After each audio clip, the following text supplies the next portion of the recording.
Welcome back, everybody. I'm going to show you how to make simple door panel pockets like this, step by step.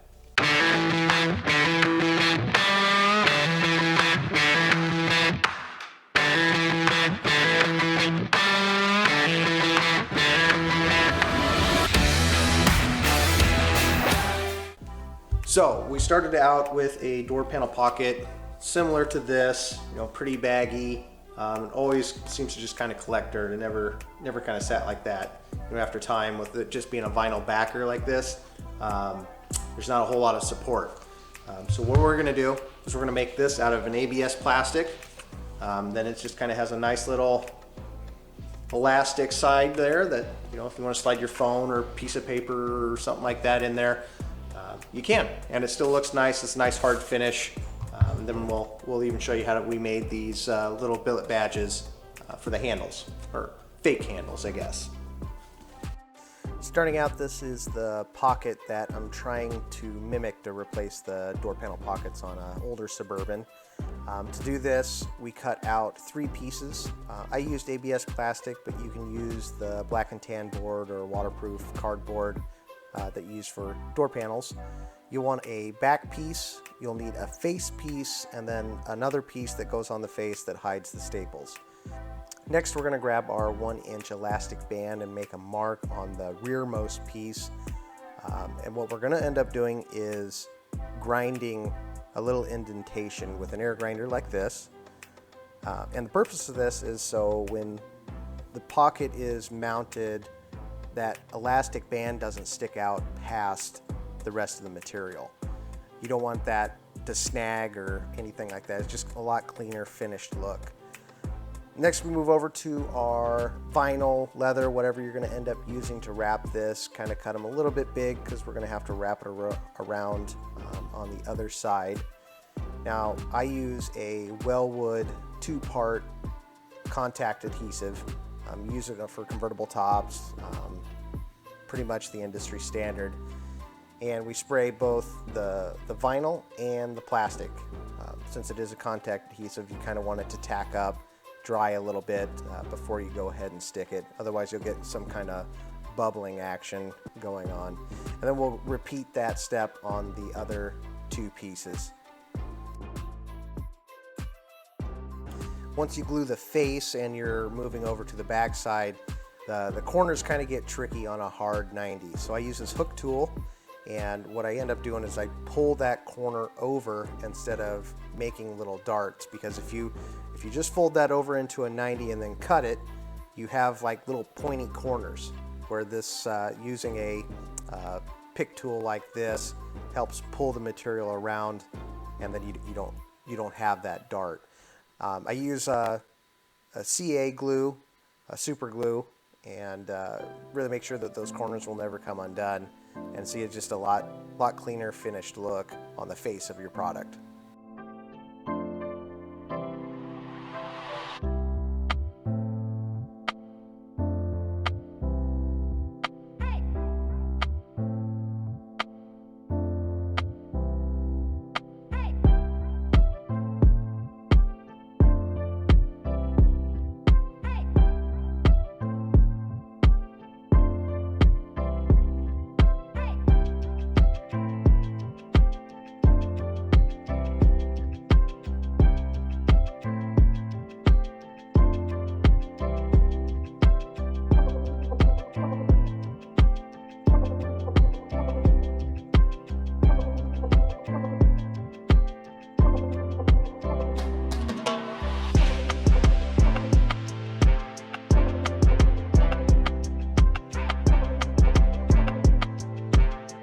After you got all your pieces wrapped, it's time to move to the hinge. So use a piece of matching material, vinyl, leather, whatever you're using for your pocket, and make sure that the face of your material is down. And then we'll staple that to the topmost, or your panel that's going to be showing. And then you make sure your staples aren't too long, otherwise it'll shoot through your board.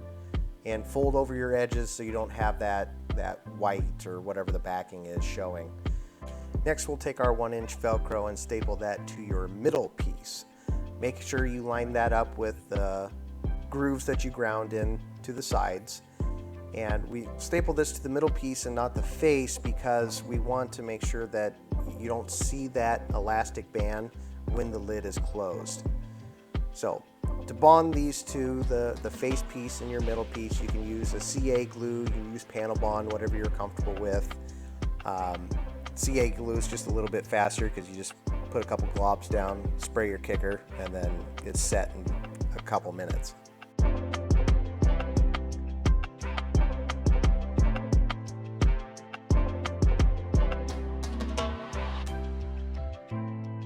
Once you got those two pieces bonded together, we'll place that face down, and then we'll put our backmost piece face down on top of that.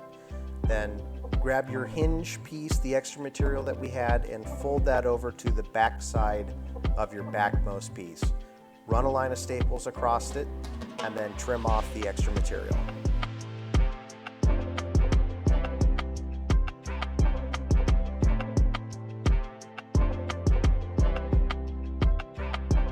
Once you got that all trimmed up, pull your 1-inch elastic band onto the back there and then run a line of staples on that as well. Make sure that you put a little bit of tension, kind of preload that elastic so that the front panel will stay closed. If you just kind of fold it over and staple it, then that's going to be a little bit too loose and it would sag in the future. Now, make sure that you don't pull it too tight either, because if it's too tight, then you won't be able to open up the panel at all, and it's essentially useless. Now it's time to move to the fake handle.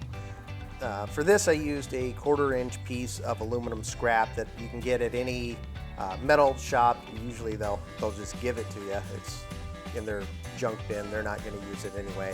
Measure off. I think it was about 2 inches was what I used. Now, the tricky part is drilling and tapping it. There's other ways that you can mount it. If you had panel bond, you could probably get away with that, but I want something just in case it's ever snagged. You don't have to worry about it coming off. So one thing you can do before you drill and tap these is put a little radius on the top edge or both edges of it. Give it a kind of a little bit more custom look than just a rectangle. To do that, I just used a belt sander that we have set up in the shop, and it makes quick work of it. Once you get those drilled and tapped, making sure that you don't go through your finished piece, it's time to figure out how to mount it. To do this, I just used, I think it was a 1032. Make sure you kind of put a little bevel in your back piece so when you go to stick the screw through, that screw head's not sticking out. And it'll allow your panel to fully close, and when you reach your hand in there, you won't feel that screw head that sticks out.